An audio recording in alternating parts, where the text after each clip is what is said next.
나훔서 1장 1절부터 8절까지 함께 봉독하겠습니다. 니느웨에 대한 중한 경고 곧 엘고스 사람 나홈의 묵시의 글이라. 여호와는 투기하시며 보복하시는 하나님이시니라. 여호와는 보복하시며 진노하시되 자기를 거스리는 자에게 보복하시며 자기를 대적하는 자에게 진노를 품으시며 여호와는 노하기를 더디하시며 권능이 크시며 죄인을 결코 사하지 아니하시느니라. 여호와의 길은 회리바람과 광풍에 있고 구름은 그 발에 티끌이로다. 그는 바다를 꾸짖어 그것을 말리우시며 모든 강을 말리우시나니 바산과 갈멜이 시하며 레바논의 꽃이 이우는도다. 그로 인하여 산들이 진동하며 작은 산들이 높고 그의 앞에서는 땅 곧 세계와 그 가운데 거하는 자들이 솟아오르는도다. 누가 능히 그 분노하신 앞에 서며 누가 능히 그 진노를 감당하랴. 그 진노를 불처럼 쏟으시니 그를 인하여 바위들이 깨어지는도다. 여호와는 선하시며 환난 날의 산성이시라. 그는 자기에게 의뢰하는 자들을 아시느니라.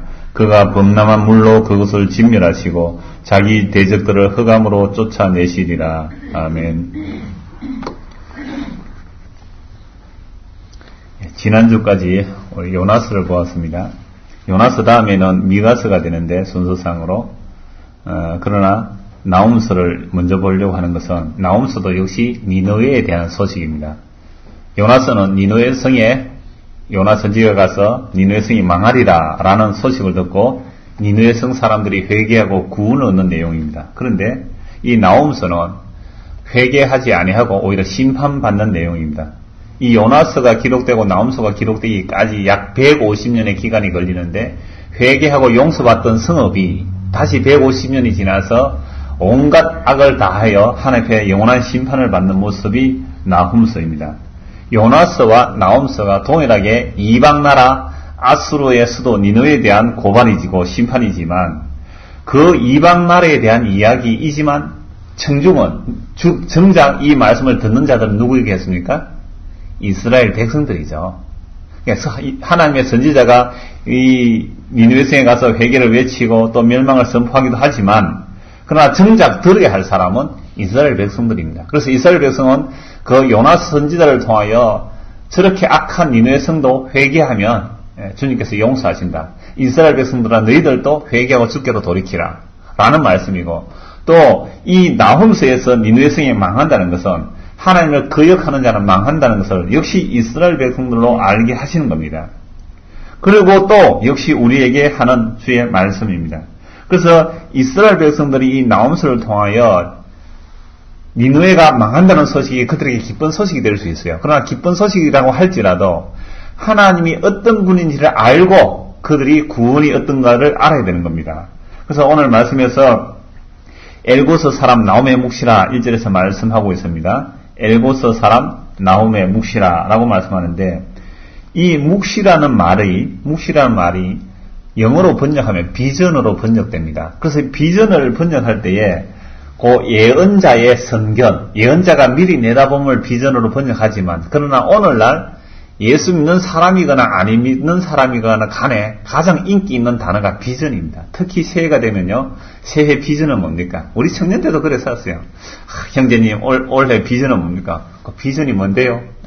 비전을 그렇게 많이 좋아하고 자랑하고 요즘은 그냥 비전 이야기 빼면 교회가 할 이야기가 없을 정도로 특히 연말 연초가 되면 우리 교회 올해의 비전은 이겁니다. 그게 뭡니까? 목표잖아요. 목표. 근데 이 비전이라는 단어가 예언자가 하나님으로부터 받은 그 선견한 내용이 아니고 세상 사람들이 말하는 비전은 뭐냐 하면은 자기의 마음에서 상상하는 바 미래에 이루어질 꿈과 희망을 비전이라고 말합니다. 그러니까 교회에서도 비전 얘기하면 하나님의 묵시의 내용이 아니고 자기 마음에 상상하는 미래의 꿈을 비전이라고 말할 수 있단 말이죠.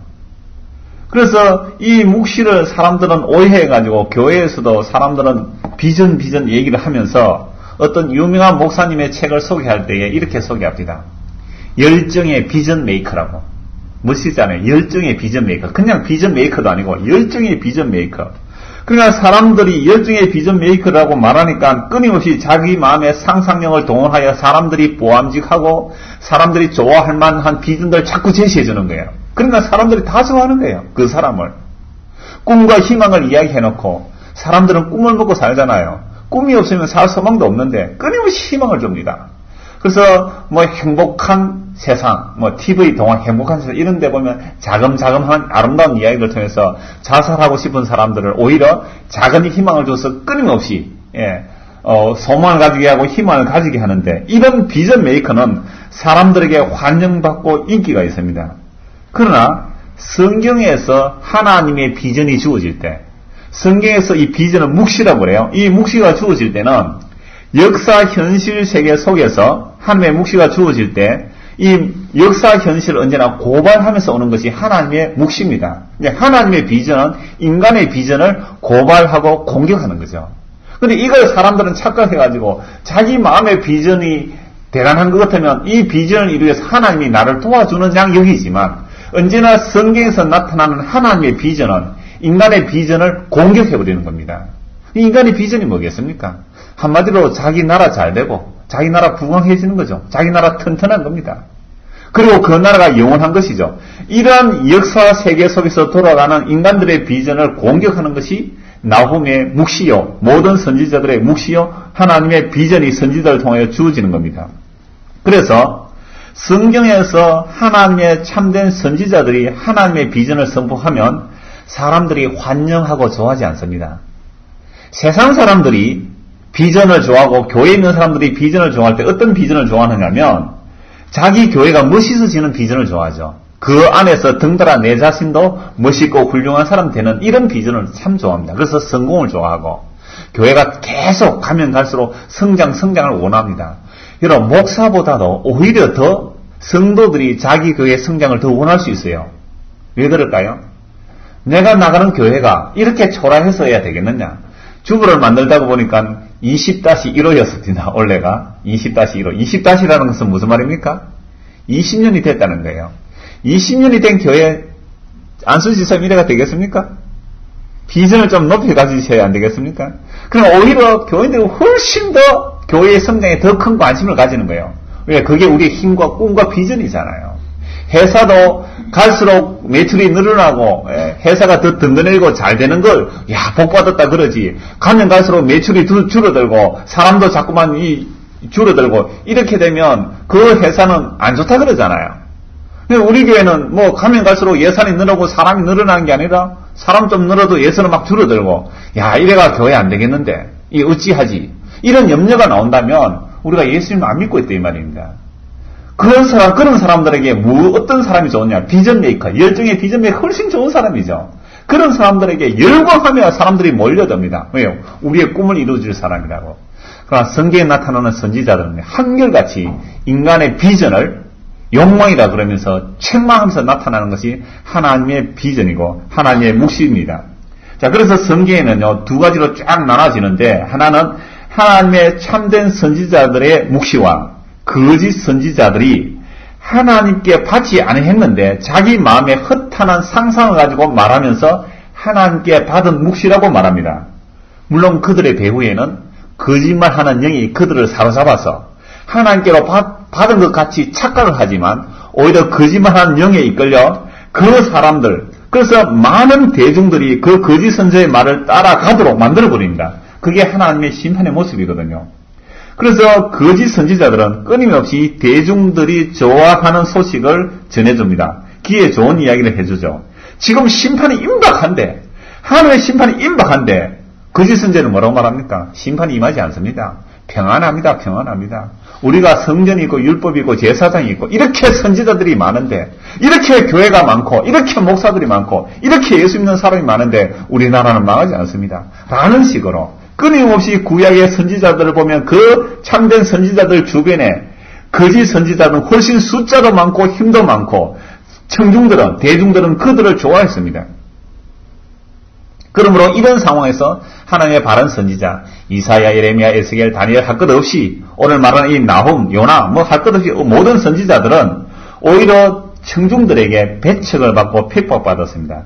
하나님의 말씀을 선포하기만 하면, 입만 벌리면 재앙이 선포되니까 사람들이 싫어하죠. 자기도 싫은 거예요. 그래서 예레미야 선지자 같은 경우에는 나 이제 하나님의 말씀 선포 안 하겠습니다. 내가 입만 열었다 하면 저놈은 어떻게 된지 하나님의 말씀 전한다고 하면 재앙만 선포하니까 저놈의 말을 듣지 말자. 감옥에 가두고 매를 때리고 죽이고 이런 선지자들이 나는 안 하시겠습니다 하니까 하나님께서 그를 강권하시니 속에 불타는 것 같아서 말을 안 할 수가 없다는 거죠. 이게 바로 구약시대에 하나님의 묵시와 사람들이 가지고 있는 그 비전과의 충돌이 일어나는 모습이었습니다. 여러분, 이 모습이 구약만이 아니라 오늘 저와 여러분이 살고 있는 이 시대에도 똑같이 일어나는 내용입니다. 디모데후서 4장 3절 4절에 이런 말씀이 있습니다. 때가 이르리니 사람이 바른 교훈을 받지 아니하며 기가 가려워서 자기의 사욕을 쫓을 스승을 많이 두고 또 그 길을 진리에서 돌이켜 허탄한 이야기를 쫓으리라. 여러분, 옛날이나 지금이나 똑같다 이 말입니다. 사람들이 기가 딱 가려져 가지고 자기의 사사로운 욕심을 쫓을 그런 스승을 많이 둔다는 거죠. 바른 교훈을 듣지 않는다는 겁니다. 진리에서 돌이켜 허탄한 이야기들을 훨씬 좋아하는 거예요. 허탄한 이야기가 뭡니까? 거짓 묵시들이에요. 거짓 비전들이에요. 세상의 희망을 이야기합니다. 세상의 성공을 이야기하고 세상의 복을 이야기합니다. 이런 것들을 향하여 오늘도 달려가죠. 그래서 신년에 되면요, 신년 축복 대성에 사람들이 몰려드는 이유가 뭐겠습니까? 1월 1, 2, 3일 이렇게 연후에 참 신년 축복 대성에 사람들이 참 많이 몰려가죠. 거기 가서 뭐합니까? 비전을 외치죠. 그러면 거기에 아멘하고 동조하고 따라가는 겁니다. 그러나 하나님이 어떤 하나님이신가? 오늘 나홈의 묵시를 한번 봅시다. 2절입니다. 여호와는 투기하시며 보복하시는 하나님이시라. 여호와는 보복하시며 진노하시되 자기를 거스르는 자에게 보복하시며 자기를 대적하는 자에게 진노를 품으시며. 얼마나 낯선 하나님입니까? 우리는 하나님을 어떻게 말하고 있습니까? 전도할 때 하나님 어떤 분이라 그래요? 사랑이 많으신 하나님. 하나님은 당신을 사랑합니다. 형제님, 자매님, 하나님은 당신을 사랑합니다. 하나님은 당신을 하여 놀라운 계획을 가지고 계십니다. 하나님은 당신을 위해 놀라운 축복을 가지고 계시는데 당신이 죄 때문에 그 축복을 못 받습니다. 그러니까 예수를 믿으면 죄 문제가 해결되고 죄 문제가 해결되면 하나님께서 당신을 향해 그냥 복을 쏟아부어 주시는데 이 세상에서 뛰어난 성공자가 됩니다. 이 세상에 영향력을 미칠 수 있는 사람이 됩니다. 이 예수를 믿지 않으시겠습니까? 여러분, 이런 복음 저에서는 없습니다. 이건 사람들을 꼬시러 다니는 거예요. 이 사람들에게 구걸하러 다니는 것이죠. 근데 선지자들의 선포는 그게 아닙니다. 뭐라고 외칩니까? 지금 하나님은 진노의 하나님이시요 보복하시는 하나님이시고 대적하시고 분노하시는 하나님이다. 너가 회개하면 다 죽을 줄 알아라. 이것이지 사람에게 예수 믿으세요 복 줍니다 꼬는 것이 아니라 이 말이죠. 지금 당신들이 하나님의 진노와 심판이 하나님께서 지금 진노가 머물러 있다라고 선포하는 겁니다. 그래서 그 선지자들의 마지막 예수 그리스도를 소개한 선지자 세례요한이 뭐라고 외칩니까? 그렇게 하나님을 잘 섬기는 그 바리새인들과 대제사장들을 보고 그 레위 지파들을 보고 그들이 세례요한에게 올 때 뭐라고 외칩니까? 그들을 향하여 이 독사의 자식들아, 누가 너를 보고 회개하라 하더냐? 누가 너희들을 임박한 진노를 피하라 하더냐?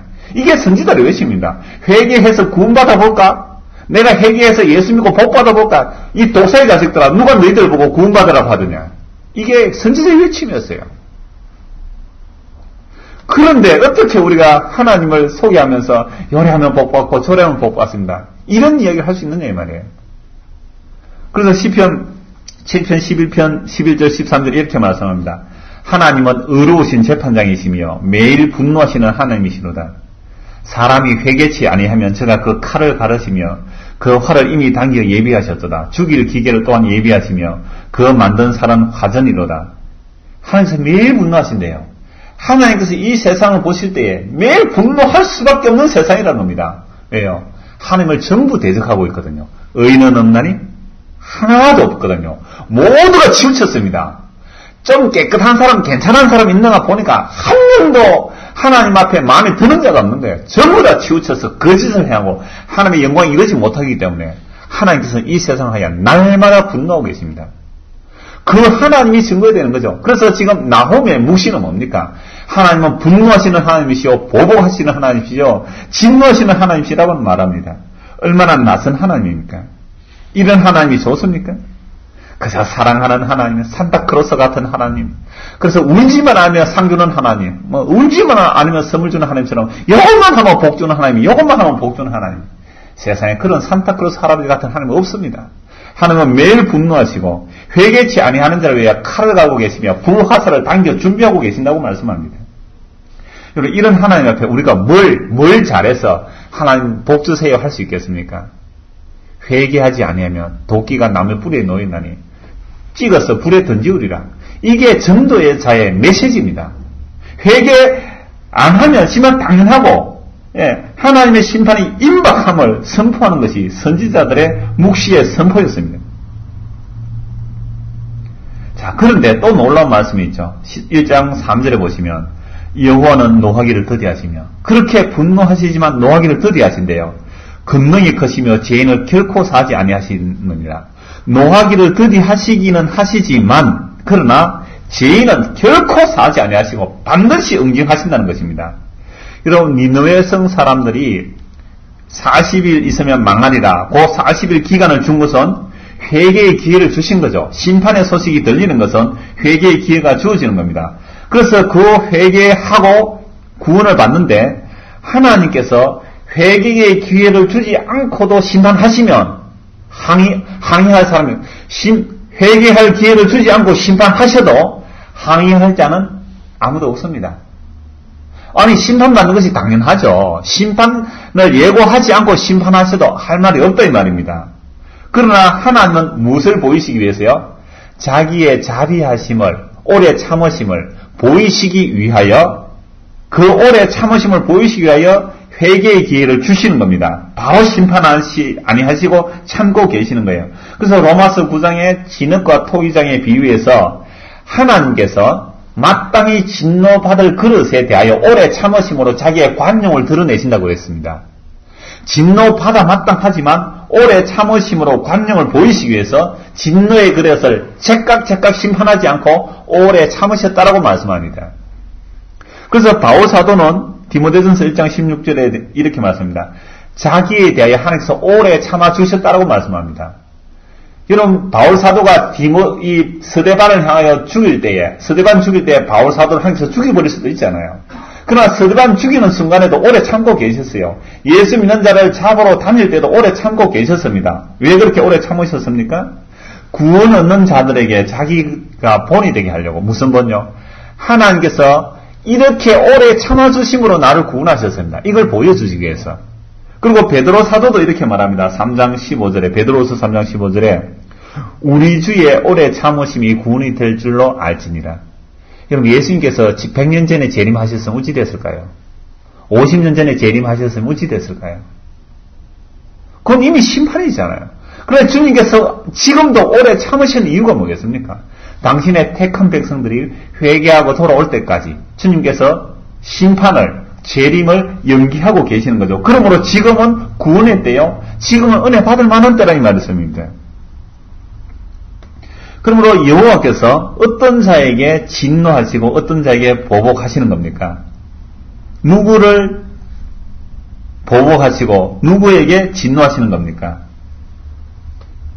1장 2절 끝에 봅시다. 자기를 대적하는 자에게 진노를 품으신다라고 말씀합니다. 하나님을 대적하는 자.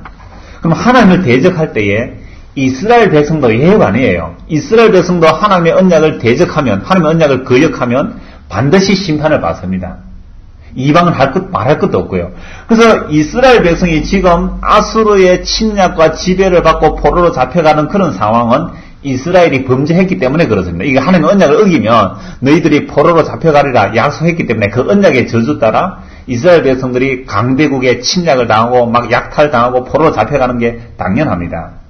그런데 이 이스라엘 백성들을 지배하는 아수르, 나중에 또 바빌론이 될 수도 있죠. 아수르나 이 바빌론, 이 강대국들이 이스라엘이 망하는 것을 자기들이 지배하고 또 포로로 잡아가림을 통하여 하나님을 어기니까, 하나님의 언약을 어기니까 이렇게 잡혀가구나 알고 그들이 회개하고 그들도 겸손해져야 하는데 오히려 이스라엘 백성을 잡아가면서 그들이 교만해지는 겁니다. 오히려 하나님의 분노보다도 그들이 더 분노하는 거죠. 그래서 하나님은 그 아수르도 망하게 하시는 겁니다. 그러면 하나님은 이스라엘을 구원하실 때 자동적으로 구원하시지 않고 그들이 언약을 범했기 때문에 포로로 잡혀가서 회개케 하고 심판받아 마땅하지만 하나님의 뭘 보여주기 위해서요? 하나님의 오래 참으심과 자비와 긍휼을 보여주기 위해서 이스라엘 백성들을 심판에 넘겼다가 다시 회복시켜 구원해 주시는 겁니다. 그래서 이렇게 구원받는 자들이 남은 자들인데 이 남은 자들이 할 말은 무슨 말입니까? 우리가 잘나서 구원받았다 그 말을 입에도 못 담습니다.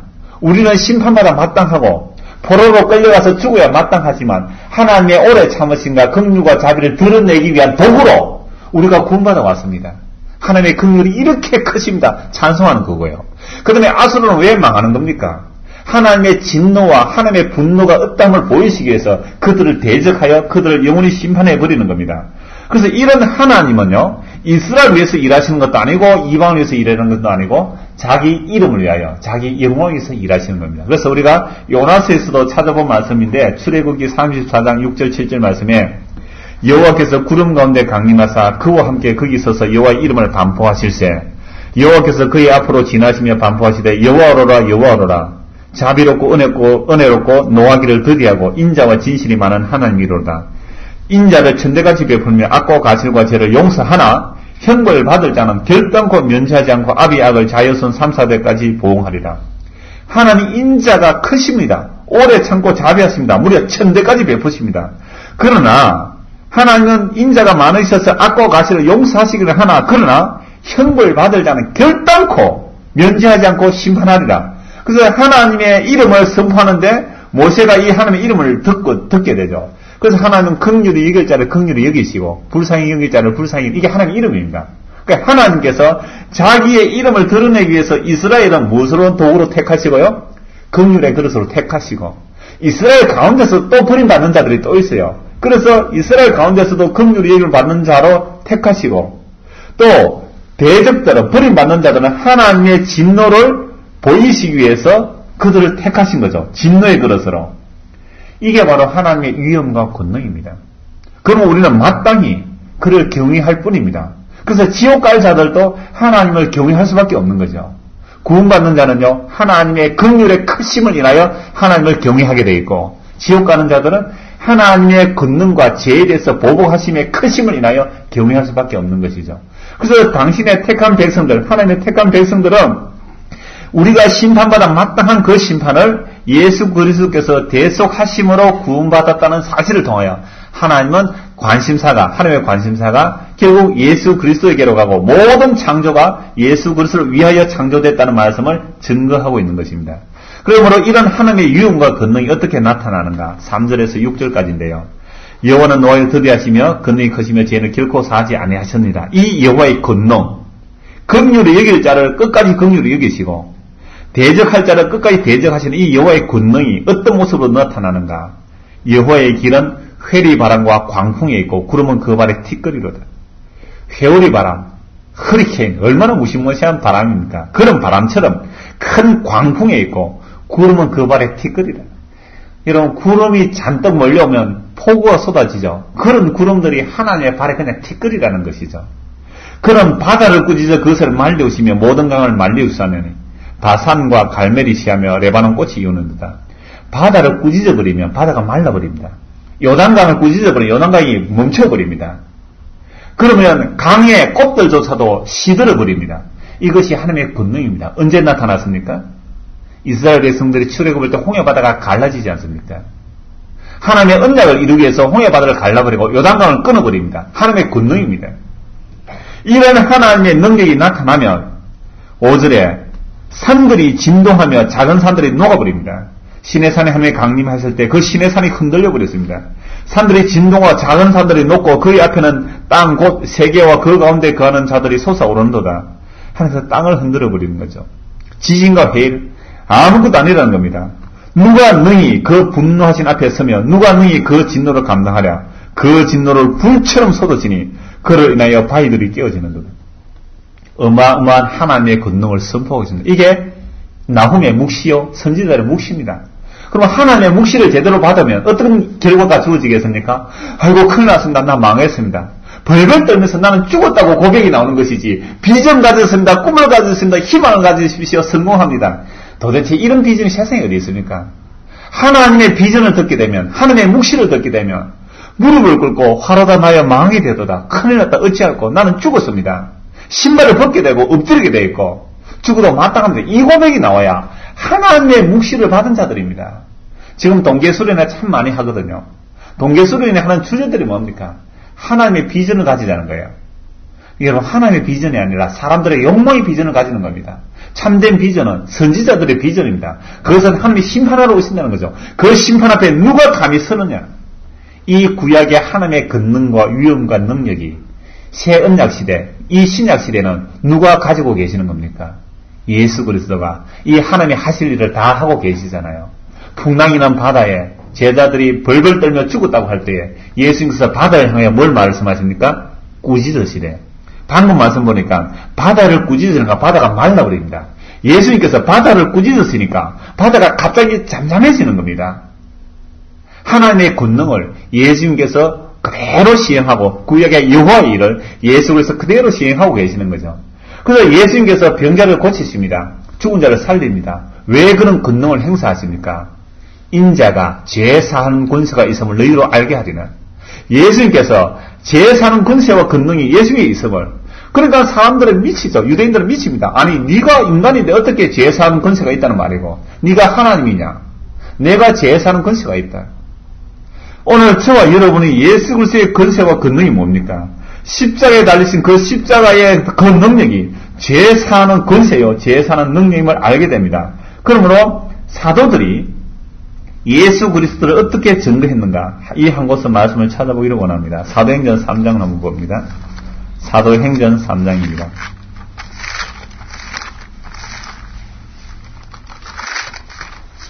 사도행전 3장 22절. 사도행전 3장 22절. 모세가 말하되 주 하나님이 너희를 위하여 너희 형제 가운데서 나 같은 선지자 하나를 세울 것이니 너희가 무엇이든지 그 모든 말씀을 들을 것이라. 누구든지 그 선지자의 말을 듣지 아니하는 자는 백성 중에 멸망받으리라 하였고, 또한 사무엘 때부터 오므로 말한 모든 선지자도 이 때를 가리켜 말하였느니라. 지금 이 베드로가 성전 미문에서 날 때부터 안전병을 일으켰습니다. 그러니까 사람들이 베드로를 주목하여 보죠. 그러니까 베드로가 하는 말이, 이 사람들아 왜 나를 주목하느냐? 이 안전병이 일어난 것은 내 믿음도 아니고 안전병의 믿음도 아니고 예수 그리스도에게로 난 믿음이 이 사람을 온전케 했다라고 말씀합니다. 그런데 이 예수 그리스도를 너희는 십자가 못 박아 죽이지 아니하였느냐라고 고발하죠. 그래서 그 예수를 회개하고 예수 믿으라고 말씀하는 겁니다. 이 사건을 통하여. 그러면서 모세가 나와 같은 선지자 하나를 세울 터인데 너희는 무엇이든지 그 선지자의 말을 들으라. 누구든지 그 선지자, 예수 그리스도죠. 예수 그리스도의 말을 듣지 아니하는 자는 백성 중에서 멸망받으리라. 자, 방금 나움스에서 이렇게 말씀했습니다. 여호와를 대적하는 자는 하나님께서 멸망시키고 심판합니다. 그러나 여호와를 의지하는 자는 하나님께서 구원하시는 거죠. 그럼 이 여호와의 일을 누가 하느냐 말이죠. 예수 그리스도께서 하십니다. 그래서 예수 그리스도를 의지하는 자는 구원하시고 예수 그리스도를 대적하는 자는 심판하고 멸망받는다는 겁니다. 이 이야기를 누가 했습니까? 24절에 또한 사무엘 때부터 오므로 말한 모든 선지자도 이 때를 가리켜 말하였느니라. 사무엘부터 모든 선지자, 다윗도 선지자 속에 속하죠. 그 이사야, 예레미야, 여기에 나훔 이름이 안 나오죠. 뭐 요나도 안 나오죠. 뭐 미가, 하박국 이런 이름이 안 나오더라도 몽땅 사무엘로부터 모든 선지자들이 다 이 때를 가리켜 말하였느니라. 이 때가 뭡니까? 바로 예수 그리스도예요. 예수 그리스도의 때를, 그 때를 말했다는 거죠. 그러므로 다시 이제 나홈서 1장 6절 7절을 봅시다. 7절 8절입니다. 자, 여호와는 선하시며 환난 날에 산성이 있으시라. 그는 자기에게 의뢰하는 자들을 아시느니라. 그 하나님의 대적과 심판, 누가 감히 하나님 앞에 설 수 있습니까? 그러나 여호와를 의뢰하는 자들은 하나님이 그의 산성이 되어 주십니다. 이 여호와를 의뢰한다는 이 여호와의 호칭이 신약시대 사도들이 예수 그리스도를 여호와로 불렀습니다. 그래서 구약의 여호와를 주라고 불렀는데 성령이 임하고 나자 사도들이 예수 그리스도를 주라고 고백하게 됐습니다. 그럼 오늘 주를 의뢰하는 자는 주님이 우리를 구원하시고, 자 8절 봅시다. 그가 범람한 물로 그곳을 진멸하시고 자기 대적들, 누구의 대적입니까? 예수 그리스도를 대적하는 자는 흑암으로 쫓아내시리라. 그래서 오늘 저와 여러분이 여러분 예수를 믿는다는 것, 바로 심판의 소식을 듣고 회개하고 예수를 믿는다는 것, 이게 바로 나홈의 묵시를 받는 자들입니다. 선지자들의 묵시를 받는 자들이에요. 묵시란 뭐라 그랬습니까? 역사 세계를 언제나 고발하면서 나타나는 것이죠. 오늘 우리가 이 세상 속에서 비전이니 꿈이니 희망이니 성공이니 얘기를 하고 있지만, 그러나 하나님은 이 세상을 보실 때에 이 세상은 심판받아 마땅하다는 것입니다. 하나님을 거역한 자요, 그 아들 예수를 십자가 못 박아 죽인 땅입니다. 그럼 이 세상에 대해서 하나님의 분노를 안다면 오늘 우리가 무엇이 진짜 복이겠습니까? 이 나홈 선지자의 그 비전, 하나님의 분노하시고 진노하시고 보복하시는 하나님 앞에서 무엇이 과연 복이겠습니까? 그 하나님의 진노와 심판이 죄 없으신 하나님의 아들, 당신이 대신 십자가에서 저주를 다 받아내셨다는 사실, 그 십자가에서 그 저주를 받아내신 그 저주가 바로 나의 저주요, 여러분의 저주라고 인정하고 예수 그리스도로 인하여 우리가 죄사함을 받고 영생을 얻었다는 것. 그렇다면 하나님의 선지자들이 본 묵시로 이 세상을 볼 때에 누가 복받은 자입니까? 세상에서 버림받았다 할지라도, 지진으로 집이 하루아침에 날아갔다 할지라도, 병이 들었다 할지라도 예수 그리스도, 그분이 나의 주가 되심을 인하여 감사하고 기뻐할 수 있는 것, 이게 바로 선지자들의 복이었습니다. 그래서 선지자들은 뭡니까? 이 하나님의 말씀 전하다가 죽인다 해도 그냥 죽어간 사람들입니다. 사도들이 이 선지자의 그 결론으로 인한 예수를 믿고 나서 동일하게 그 걸음으로 갔던 사람들입니다. 오늘 저와 여러분에게 무엇이 진짜 복이겠습니까? 세상의 비전이 아니라, 사람들의 야망의 비전이 아니라 선지자들의 비전, 예수 그리스도께서 우리에게 주시는 이 역사, 이 예수 그리스도가 우리에게 보여주시는 이 계시, 여기에 눈 떠여지고 참된 복이 무엇인지를 알아갈수록 예수 그리스도가 더욱 귀하고 더욱 고맙고 예수님을 더욱 사랑해가는 저와 여러분 되기를 소원합니다. 기도하겠습니다.